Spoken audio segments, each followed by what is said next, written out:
Hello दोस्तों। ये class NCERT की है और एनसीईआरटी में हम पढ़ने वाले हैं सबसे पहले इतिहास। इतिहास एनसीईआरटी पढ़ तो रहे हैं, लेकिन ये कौन सी क्लास से स्टार्ट कर रहे हैं?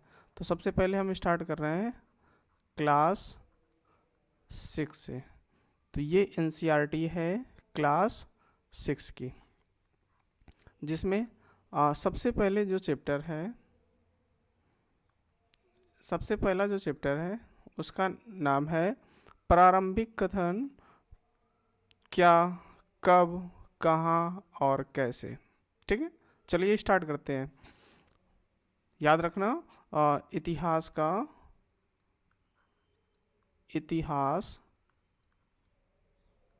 की एनसीईआरटी क्लास 6 से स्टार्ट कर रहे हैं। ठीक है, अब सबसे पहले जैसा कि भूमिका बनाई जाती है, रसीदा का सवाल। रसीदा बैठी अखबार पढ़ रही थी। अचानक उसकी निगाह एक सुर्खी पर पड़ी। 100 साल पहले, 100 साल पहले वह सोचने लगी कि यह कोई कैसे जान सकता है कि इतने वर्ष पहले क्या हुआ था। मतलब जैसे बच्चे हैं, आप बच्चे हो और आप कोई न्यूज़ अखबार पढ़ रहे हो, नॉर्मली सी बात, उसमें लिखा है 100 साल पहले क्या हुआ था। अब वो तो छोटी है, वो तो 10 साल, 11 साल, 12 साल, 15 साल। तो वो कैसे जानेगी कि 100 साल पहले कैसे क्या हुआ था, ये कैसे पता लगता है? मतलब सिंपल सा क्वेश्चन है, भूमिका बनाई गई है। चलिए, कैसे पता लगाएं? यह जानने के लिए कल क्या हुआ, तुम रेडियो सुन सकते हो। अगर आपको ये जानना है कि कल क्या हुआ, रेडियो सुन सकते हो, टेलीविज़न देख सकते हो, या फिर अखबार पढ़ सकते हो। एटलीस्ट अखबार में कल की न्यूज़ आती है, हाँ? साथ ही ये जान सकते हो कि पिछले साल क्या हुआ था। तुम तुम किसी ऐसे व्यक्ति से बात कर सकते हो जिसे उस समय की स्मृति हो। मतलब आप पिछले साल, जैसे मेरा आपका बर्थडे हुआ पिछले साल, कैसे सेलिब्रेट किया गया था, दादी से पूछ सकते हो, मम्मा से पूछ सकते हो। लेकिन बहुत पहले क्या हुआ था, ये कैसे जानेंगे? क्वेश्चन तो ये बनता है ना कि बहुत साल पहले क्या हुआ, तो उसको हम कैसे जानेंगे? ठीक है, अतीत के बारे में अतीत के बारे में हम जान सकते हैं। जान तो सकते हैं, कैसे जान सकते हैं? अतीत के बारे में बहुत कुछ जाना जा सकता है। जैसे क्या क्या जान सकते हो? जैसे लोग क्या खाते थे, कैसे कपड़े पहनते थे, किस तरह के घर में रहते थे। हम आखिटकों, मतलब शिकारियों, पशुपालकों, कृषकों, शासकों, व्यापारियों, पुरोहितों, शिल्पकारों, कलाकारों, संगीतकारों, या फिर वैज्ञानिकों के जीवन के बारे में जानकारियाँ हासिल कर सकते हैं। मतलब जितने भी तब कैसे क्या किया जाता था, कैसे काम होता था, सारा कुछ हम जान सकते हैं। यही नहीं, हम यह भी पता कर सकते हैं कि उस समय बच्चे कौन से खेल खेलते थे, कौन सी कहानियाँ सुनते थे, कौन से नाटक देखा करते थे, फिर कौन कौन से गीत कौन कौन से गीत गाते थे। ठीक है, लोग, ओके, हाँ, लोग कहाँ रहते थे?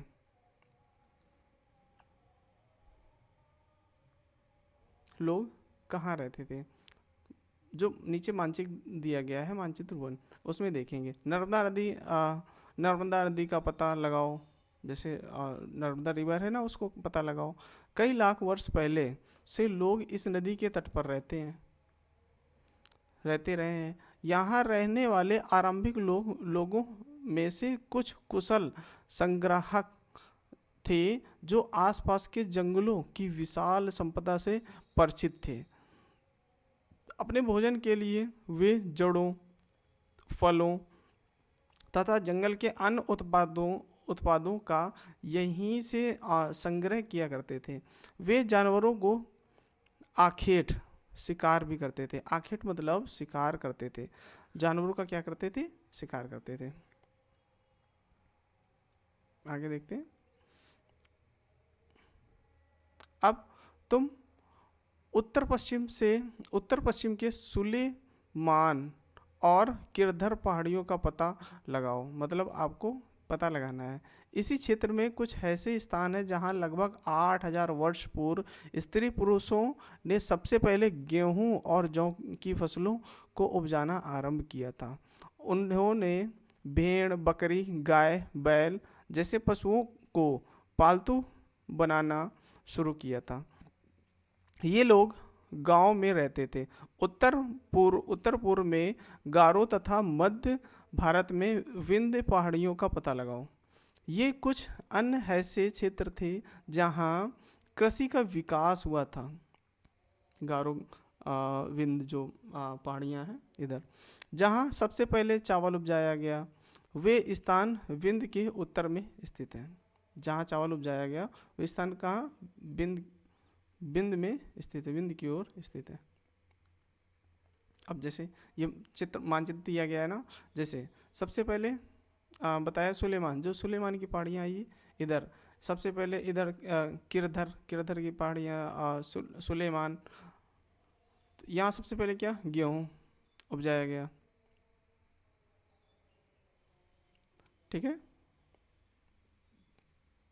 हाँ, ये देखो ये नर्मदा रिवर इधर, ताप्ती, गोदावरी, ये सारी रिवर्स हैं। जैसे इधर से ये सिंधु रिवर गई है, इसमें झेलम, चेनाव। अब जो फसल है कहाँ पर होंगी? ऐसी जगह होंगी जहाँ पानी वानी होगा। ठीक है, चलिए आगे देखते हैं। अब मानचित्र पर सिंधु तथा इसकी सहायक नदियों का पता लगाने का प्रयास करो। चलो मानचित्र देखते हैं। अब सिंधु नदी, सबसे पहले सिंधु नदी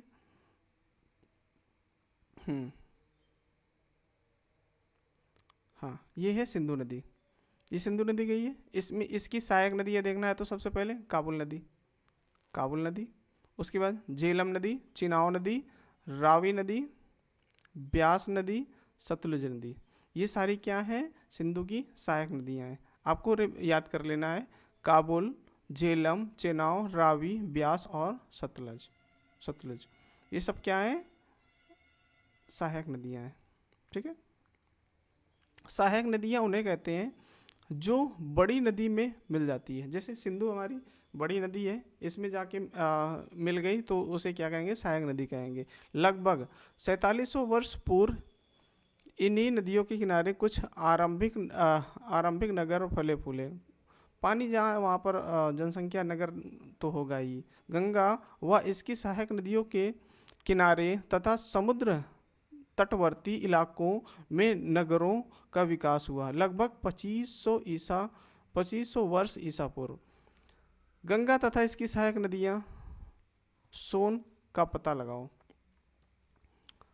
गंगा के दक्षिण में इन नदियों के आसपास का क्षेत्र प्राचीन काल में मगध, वर्तमान में बिहार नाम से मतलब जो बिहार जिस क्षेत्र जिस नाम से जानते हैं बिहार, उसे पहले क्या मगध कहते थे प्राचीन काल में। अब आपको देखना है, सबसे पहले देखना है गंगा की सहायक नदियाँ वो बड़ी नदियाँ होती है ना, उसमें जाके मिल जाती हैं। अब गंगा की सहायक नदियाँ देखना है, मानचित्र निकालो। सबसे पहले देखो आप गंगा नदी कहाँ है। देखो ये है गंगा नदी। अब गंगा नदी में कौन कौन सी रिवर मिल रही? सबसे पहले आके यमुना नदी। अब यमुना की भी सहायक है चंबल नदी।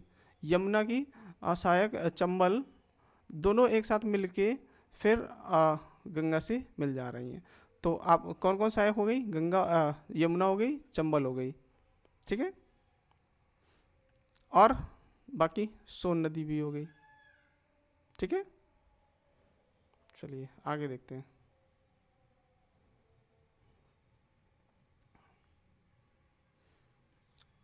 हाँ, जो बिहार को क्या मगध नाम से जानते थे, इसके शासक बहुत शक्तिशाली थे। मगध के जो शासक थे बहुत शक्तिशाली थे और उन्होंने एक विशाल राज्य स्थापित किया था। देश के अन्य हिस्सों में भी ऐसे राज्यों की स्थापना हुई। अब सिर्फ मगध ही नहीं, और भी हिस्से थे जहाँ पर बहुत मतलब अच्छे अच्छे शासक और अपनी राज्यों का स्थापना की। ठीक है। लोग सदैव उपमहाद्वीप के एक हिस्से से दूसरे हिस्से तक यात्रा की। लोगों ने सदैव उपमहाद्वीप के एक हिस्से से दूसरे हिस्से तक की यात्रा की। कभी कभी हिमालय जैसे ऊंचे पर्वत, पहाड़ियों, रेगिस्तान, नदियों तथा समुद्रों के कारण यात्रा जोखिम भरी भी होती थी। फिर भी ये यात्रा उनके लिए असंभव नहीं थी, तब भी किया था। अतः कभी लोग काम की तलाश में, तो कभी प्राकृतिक आपदाओं के कारण एक दूसरे स्थान पर जाया करते थे। कभी कभी सेनाएं दूसरे क्षेत्रों पर विजय हासिल करने के लिए जाती थी। इसके अतिरिक्त व्यापार, कभी काफिले में तो कभी जहाज़ों में अपने अपने साथ मूल्यवान वस्तुएं लेकर एक दूसरे के साथ जाते थे। धार्मिक गुरु लोगों को शिक्षा और सलाह देते थे। जो धार्मिक गुरु थे लोगों को शिक्षा और सलाह देते थे। एक गांव में दूसरे गांव तथा एक कस्बे से दूसरे कस्बे जाया करते थे। कुछ लोग नए और रोचक स्थानों की खोज की चाह में उत्सुकतावश भी यात्रा किया करते थे। कि नए नए स्थान खोजने के लिए उत्सुकता होती है ना, तो इस कारण से खोजा करते थे। इन सभी यात्राओं से लोगों को एक दूसरे के विचारों को जानने का अवसर मिला। अब यात्रा करेंगे तो कुछ न कुछ जानने को मिलेगा। हाँ, क्या मिलेगा? विचारों के बारे में जानने को मिलेगा। ठीक है, चलो इसको भी पढ़ लेते हैं। हाँ, मानचित्र 1 में दक्षिण एशिया मतलब आधुनिक भारत, पाकिस्तान, बांग्लादेश, नेपाल, भूटान और श्रीलंका और अफगानिस्तान, ईरान, चीन तथा म्यांमार आदि पड़ोसी देशों को दर्शाता है। दक्षिण एशिया एक महाद्वीप से छोटा है। हाँ, दक्षिण एशिया एक महाद्वीप से छोटा है, लेकिन विशालता तथा बाकी एशिया के समुद्रों, पहाड़ियों, पर्वतों से बटे होने के कारण इसे प्रायः उपमहाद्वीप भी कहा जाता है, महाद्वीप कहा जाता है। ठीक है, चलो चलते हैं आगे।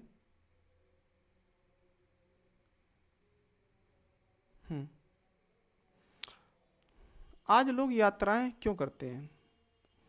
क्वेश्चन तो ये फिर आता है ना कि आज लोग यात्राएं क्यों करते हैं। एक बार फिर से मानचित्र 1 को देखो।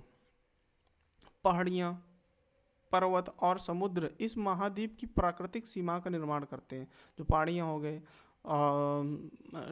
नदी हो गए, पर्वत हो गए, प्राकृतिक देश की एक प्राकृतिक सीमा बना देते हैं। हालांकि लोगों के लिए इन सीमाओं को पार करना आसान नहीं था। जिन्होंने ऐसा चाहा वो ऐसा कर सके। आसान तो था नहीं, लेकिन जो चाहे वो कर सके। वे पर्वतों की ऊंचाई को छू सके तथा गहरे समुद्रों को पार कर सके। बड़े बड़े जो पहाड़ हो गए उनको भी मतलब फतेह कर चुके हैं, पार कर चुके हैं। समुद्रों को भी पार कर चुके हैं। ठीक है, उपमहाद्वीप के बाहर से कुछ लोग यहाँ आए और यहीं बस गए। लोगों के इस आवागमन ने हमारी सांस्कृतिक परंपराओं को समृद्ध किया। कई सौ वर्षों से लोग पत्थर को तराशने, संगीत रचने और यहाँ तक कि भोजन बनाने के नए तरीके के बारे में एक दूसरे के विचारों को अपनाते रहे। देश के नाम अपने देश के लिए प्रायः इंडिया, भारत जैसे नामों का प्रयोग करते हैं। मतलब हम अपने जो देश है उसको इंडिया भी और भारत नाम से भी पुकारते हैं। इंडिया शब्द इंडस से निकला है। अब इंडिया जो आया है इंडस शब्द से निकला है, जिसे संस्कृत में सिंधु कहा जाता है। इंडस मतलब सिंधु। अपने एटलस में ईरान और यूनान का पता लगाओ। आपके पास एटलस होगा ना, उसमें ईरान और यूनान को खोजना है।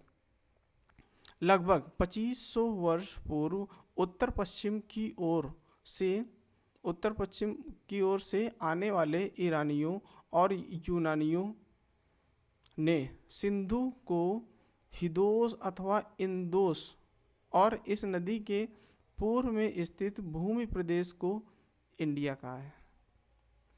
भारत नाम का प्रयोग उत्तर पश्चिम में रहने वाले लोगों के लिए उत्तर पश्चिम में रहने वाले हाँ हाँ उत्तर पश्चिम में रहने वाले लोगों के एक समूह के लिए किया जाता था। एक समूह का उल्लेख संस्कृत की आरंभिक मतलब लगभग 2500 वर्ष पुरानी कृति और ऋग्वेद में भी मिलता है। जो भारत नाम है ऋग्वेद में भी मिलता है। बाद में इसका प्रयोग देश के लिए होने लगा। ठीक है, आगे देखते हैं।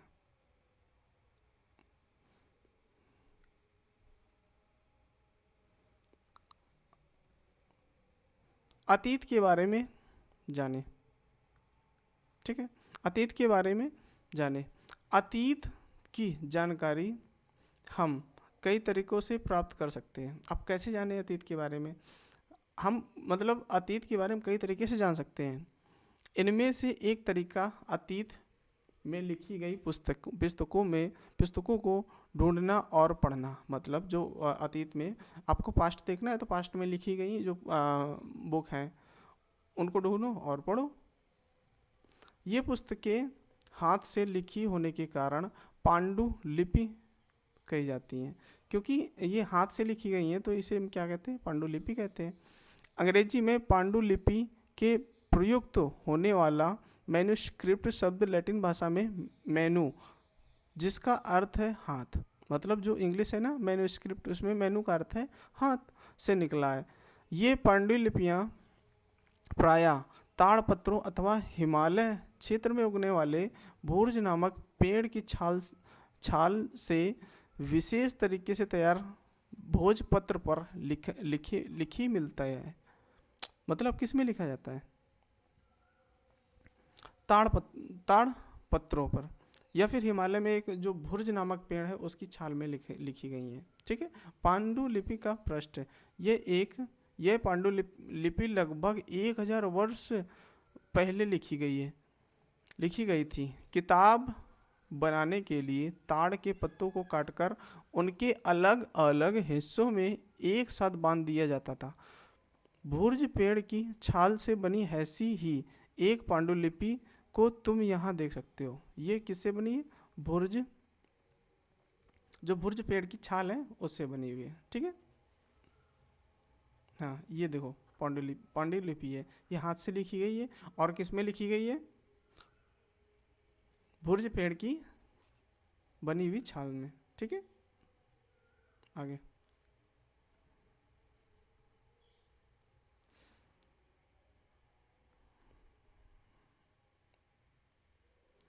इतने वर्षों में इनमें से कई पांडुलिपियों को कीड़ों ने खा लिया तथा कुछ नष्ट कर दी गई। फिर भी ऐसी कई पांडुलिपियाँ आज भी उपलब्ध हैं। ये पांडुलिपियाँ मंदिरों और बिहारों में प्राप्त होती हैं। इन पुस्तकों में धार्मिक मान्यताओं व व्यवहारों, राजाओं के जीवन, औषधियों तथा विज्ञान आदि सभी प्रकार के विषयों की चर्चा मिलती है। इनके अतिरिक्त हमारे यहाँ महाकाव्य, कविताएं, नाटक भी हैं। इनमें से कई संस्कृत में लिखी हुई मिलती हैं, जबकि अन्य प्रकृति और तमिल में, और अन्य किसमें? प्रकृति और तमिल में। प्रकृत भाषा का प्रयोग आम लोग करते थे। जो प्राकृत भाषा है उसका प्रयोग आम लोग करते थे।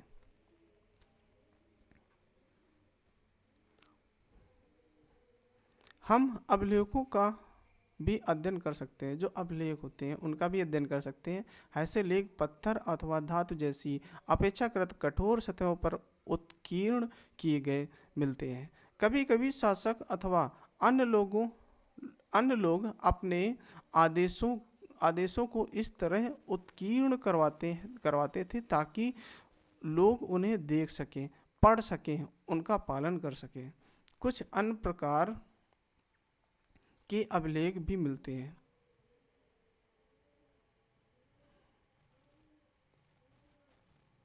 अन्य प्रकार के अभिलेख भी मिलते हैं।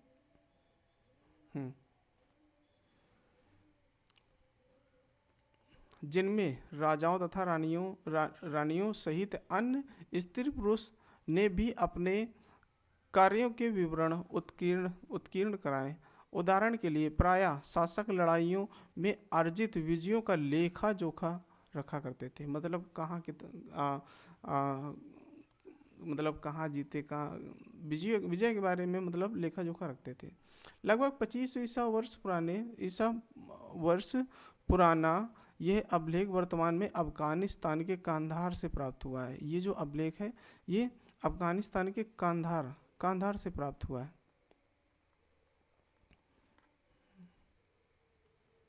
यह अभिलेख अशोक नामक शासक के आदेश पर उत्कीर्ण करवाया गया था। इस शासक के विषय में तुम अध्याय 7 में पढ़ोगे। आगे अशोक के बारे में अध्याय 7 में पढ़ेंगे। जब हम कुछ लिखते हैं तब हम किसी लिपि का प्रयोग करते हैं। किसी न किसी लिपि में तो लिखना ही पड़ेगा। लिपियां अक्षरों अथवा संकेतों से बनी होती हैं। अब लिपि बनती किससे? अक्षरों और संकेतों को यूज करके। जब हम कुछ बोलते हैं अथवा पढ़ते हैं, जब हम एक भाषा का प्रयोग करते हैं। अब जब हम लिखेंगे तो क्या लिपियों का यूज करेंगे, जब बोलेंगे तो एक भाषा का ही यूज करना पड़ेगा। ठीक है, आगे। यह अभिलेख इस क्षेत्र में प्रयुक्त होने वाले यूनानी तथा अरमाइक नामक 2 भिन्न लिपियों तथा भाषाओं में है। मतलब ये जो अभिलेख कांधार का अभिलेख मिला है, ये किस किस भाषा में? यूनानी तथा अरमाइक 2 लिपियों में लिखा है। क्या तुम बता सकते हो कि कठोर सतह पर लेख लिखवाने के लाभ थे?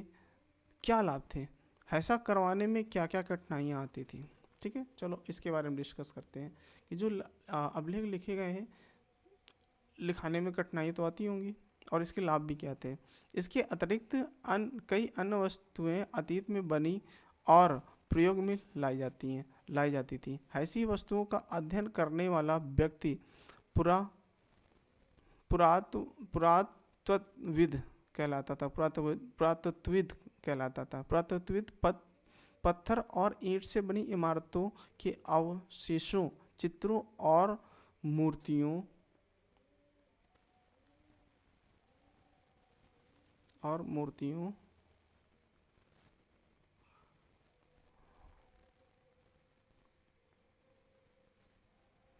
का अध्ययन करते हैं। वे औजारों, हथियारों, बर्तनों, आभूषणों तथा सिक्कों की प्राप्ति के लिए छानबीन तथा खुदाई भी करते हैं। जो पुरातात्विक विभाग है उसमें जो पुरातात्विक विद होते हैं वो इनकी छानबीन करते हैं। इनमें से कुछ वस्तुएं पत्थर की पकी हुई मिट्टी तथा कुछ धातु की बनी हो सकती हैं। ऐसा तत्व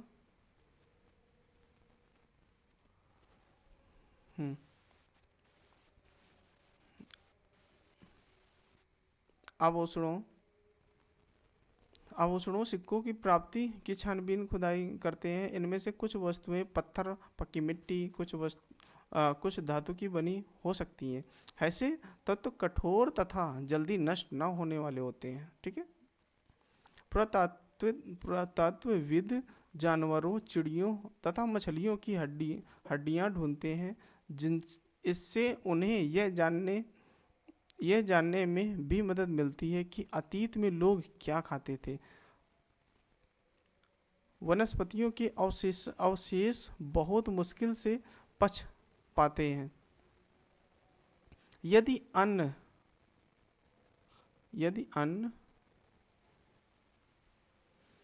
दाने अथवा लकड़ी के टुकड़े जल जाते हैं तो वे जले हुए रूप बचे रहते हैं। ठीक है, चलो थोड़ा ऊपर पढ़ लेते हैं, सॉरी।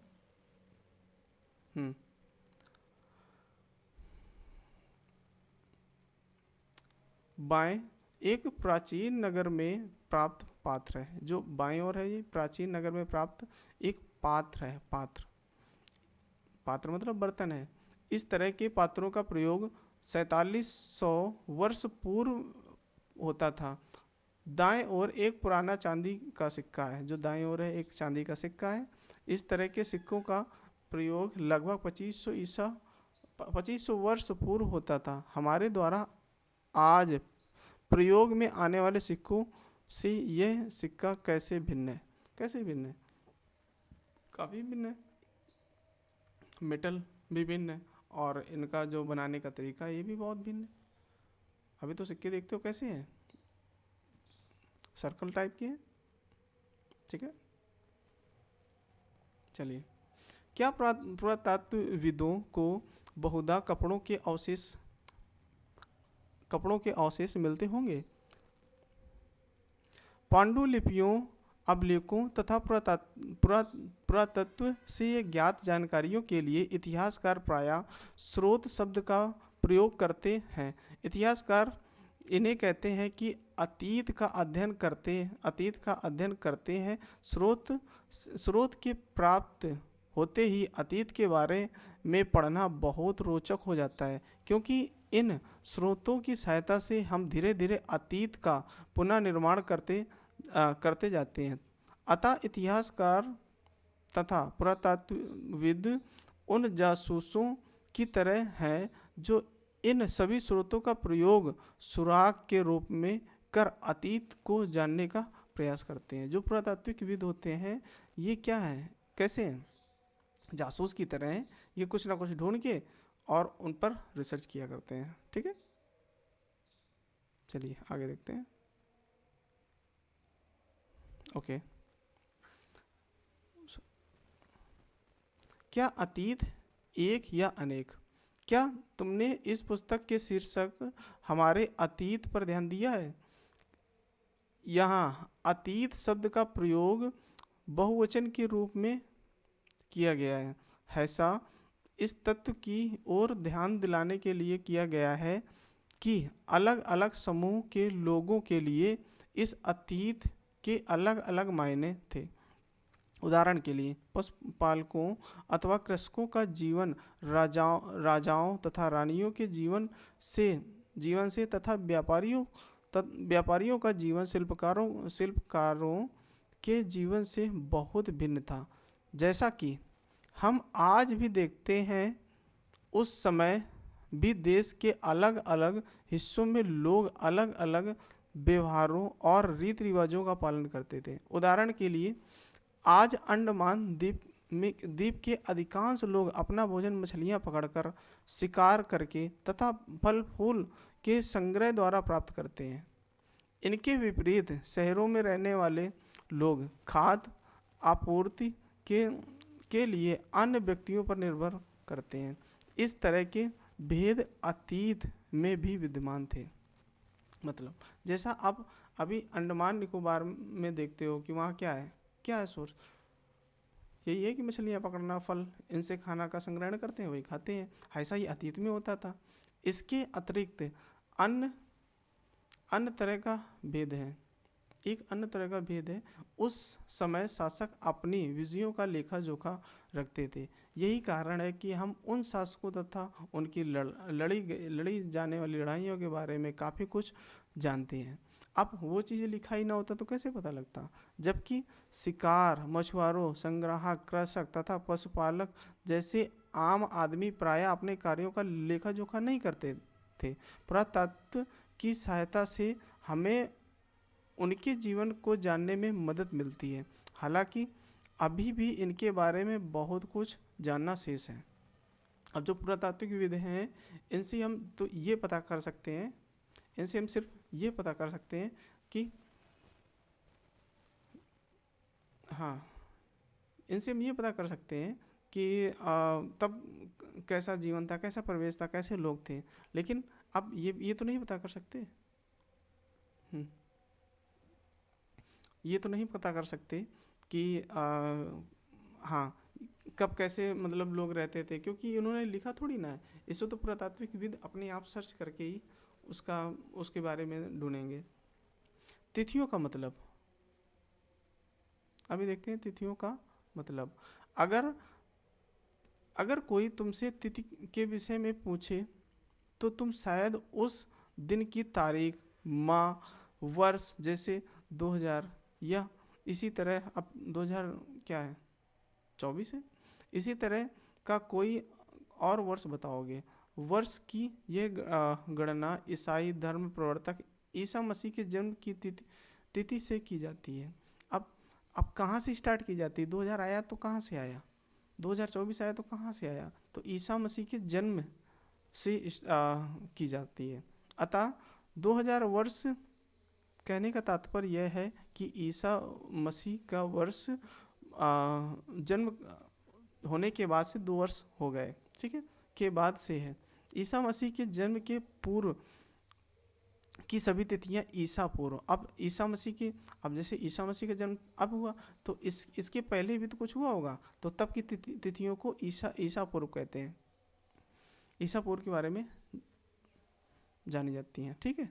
इस पुस्तक में हम 2000 को अपना आरंभिक बिंदु मानते हुए वर्तमान से पूर्व की तारीख तिथियों का उल्लेख करेंगे, ठीक है। आगे इतिहास और तिथियां। अंग्रेजी में बीसी और हिंदी में ईसा पूर्व का तात्पर्य बिफोर क्राइस्ट, ईसा पूर्व, ठीक है, यही होता है। कभी कभी तुम तिथियों से पहले एडी, मतलब हिंदी में ईसवी सिर्फ कहते हैं, लिखा पाते हो। यह एनो डोमिनी नामक 2 लैटिन शब्दों से बना हुआ है। इसका तात्पर्य यह है कि ईसा मसीह के जन्म के वर्ष से है, ठीक है। कभी कभी एडी की जगह सीई तथा बीसी बीसी की जगह बीसी की जगह बीसी बीसीई का प्रयोग होता है। मतलब जो एडी की जगह हम क्या यूज़ करते हैं, कहीं कहीं आप देखोगे तो सीई होगा, और बीसी की जगह बीसीई का प्रयोग होता है। सीई अक्षरों का प्रयोग कॉमन एरा से है, मतलब जो सीई का मतलब कॉमन एरा से है। बीसीई का मतलब है बिफोर कॉमन एरा, मतलब इन्होंने जो ईसा मसीह को मिडिल नहीं माना है, कॉमन एरा माना है, ठीक है। हम इन शब्दों का प्रयोग इसलिए करते हैं क्योंकि विश्व में अधिकांश देशों में अब इस कैलेंडर का प्रयोग सामान्य हो गया है। भारत में तिथियों के इस रूप का प्रयोग लगभग 200 वर्ष पूर्व आरंभ हुआ था। कभी कभी अंग्रेजी में बीपी अक्षरों का प्रयोग भी होता है, ठीक है। तात्पर्य बिफोर प्रेजेंट, जिसका मतलब बीपी बिफोर प्रेजेंट, वर्तमान से पहले है, ठीक है। पृष्ठ 3 में 2 तिथियां हैं, उनका पता लगाओ कि इनके लिए तुम किस अक्षर समूह का प्रयोग करोगे, ठीक है। चलो ठीक है, आपका मतलब जो फर्स्ट चैप्टर हुआ ये कंप्लीट हुआ। इसकी एक्सरसाइज आप कर लोगे, ठीक है। बताना, कमेंट में बताना कैसी लगी class. Thank you so much.